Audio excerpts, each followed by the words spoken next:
Hai, apa kabar semuanya saudara? Kembali saya Gideon Simanjuntak membawa kabar sukacita, kabar kebaikan, kabar kekuatan dari kerajaan surga. Selalu saya mulai dengan kalimat yang punya surga, crazy in love with you. Sangat amat sangat mengasihi saudara. Udah sangat amat sangat mengasihi saudara. Ini menjadi sebuah kekuatan untuk saudara memulai hari ini. Kalau yang punya surga mengasihi saudara, kok nggak perlu takut, kau nggak perlu khawatir, kau nggak perlu gentar. Sebelum kita memulai renungan pada siang hari ini, pagi hari ini, malam hari ini, apapun waktu yang saudara menontonnya, sama-sama kita tundukkan kepala, kita bersatu dalam doa. Bapa dalam surga, dalam nama Tuhan Yesus, kami siapkan hati kami, sambut renungan firman Tuhan. Kami percaya firman-Mu ya dan amin. Kami percaya apa yang keluar dari mulut Allah tidak pernah kembali dengan sia-sia. Kami percaya firman-Mu berkuasa mengubahkan kehidupan kami. Pakai hamba-Mu untuk menjadi saluran berkat. Setiap kata kalimatnya diurapi dari surga. Dalam nama Tuhan Yesus, panjang hari ini siapapun mereka yang menontonnya, mereka diberkati Tuhan berkelimpahan. Dalam nama Bapa, Putra, dan Roh Kudus. Dalam nama Tuhan Yesus, sama-sama kita katakan amin. Tema pada hari ini, tema kesukaan saya diberkati adalah kalahkan kejahatan dengan kebaikan. Kalau orang dunia mata dibalas mata, gigi diganti gigi. Bahkan kalau lo jahat, gue lebih jahat daripada lo. Tapi kalau lo baik, gue bisa lebih baik. Itu konsep dunia. Tapi konsep kerajaan surga, tampar pipi kiri, kasih pipi kanan. Kalau ada orang yang minta engkau berjalan 1 kilometer, berjalanlah 3 kilometer. Kalau ada yang minta bajumu, kasih jubahmu. Karena selalu Alkitab mengatakan kita diciptakan bukan untuk membenci. Kita dipanggil bukan untuk membalas yang jahat dengan yang jahat. Tapi kita dipanggil untuk membalas yang jahat dengan yang baik. Firman Tuhan dalam Roma 12 ayat yang ke-21 mengatakan demikian. Janganlah kamu kalah terhadap kejahatan. Tetapi kalahkanlah kejahatan dengan kebaikan. Alkitab mengatakan kita diciptakan bukan untuk kalah oleh kejahatan. Tapi kita diciptakan untuk mengalahkan kejahatan dengan kebaikan. Saya percaya secara manusia nature kita pengen balas dendam. Secara manusia nature kita pengen lihat orang yang jahat sama kita mengalami rasa sakit yang kita alami. Bahkan lebih lagi. Dan itu nggak salah. Itu manusia banget. Tapi sebagai manusia roh, ciptaan baru, kita nggak boleh bersukacita lihat orang lain salah. Kita nggak boleh bersukaria lihat musuh kita jatuh. Justru Alkitab katakan dalam Matius 5 ayat yang ke-44 mengatakan demikian.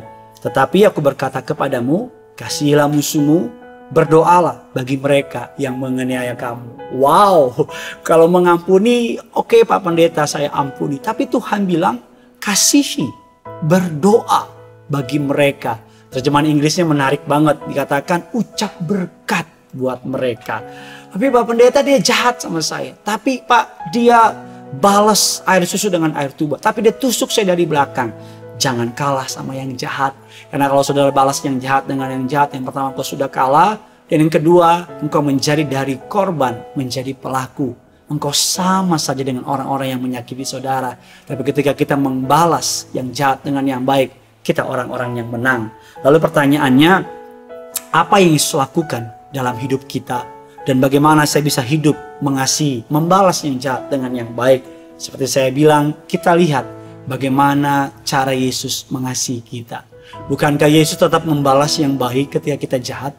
Bukankah Yesus tetap mengasihi kita ketika kita nggak setia?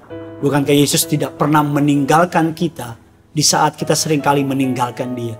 Bukankah Yesus selalu memprioritaskan kita di saat kita meletakkan Yesus pada nomor keempat, kelima, keenam? Bahkan bukankah setiap kali kita bangun pagi kita lupa berdoa, bahkan gak pernah baca Alkitab, bahkan gak pernah ke gereja. Tapi Tuhan gak pernah lupa memberkati kita.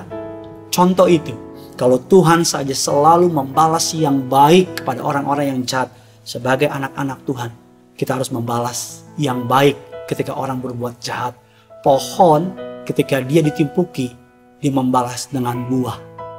Orang yang hidupnya berbuah dalam Tuhan, ketika dia diperlakukan tidak adil, dia akan membalas dengan menunjukkan buah pertobatannya. Gampang membalas yang jahat dengan yang jahat, tapi butuh iman, butuh Roh Kudus untuk membalas yang jahat dengan yang baik. Maka oleh karena itu Yesus diperlakukan dengan tidak adil. Tapi Yesus tetap memperlakukan orang-orang yang jahat sama mereka dengan kasih. Sedikitnya ada dua kebenaran mengapa saya harus membalas yang jahat dengan yang baik. Yang pertama, karena the way of Jesus is for our good and our well-being.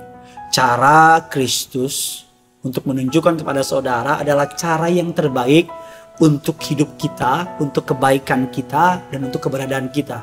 Para psikolog sepakat bahwa orang yang membalas yang jahat dengan yang jahat adalah orang yang membiarkan lukanya tetap terbuka, lukanya tetap fresh, dan lukanya mengikat kehidupannya. Tetapi orang yang membalas yang jahat dengan yang baik, dia menyembuhkan luka dalam hatinya, lukanya tidak ada lagi, dan dia orang-orang yang bebas. Yang kedua, orang yang membalas yang jahat dengan yang baik. Yang kedua dikatakan karena kita tahu He will take care of you and your enemy.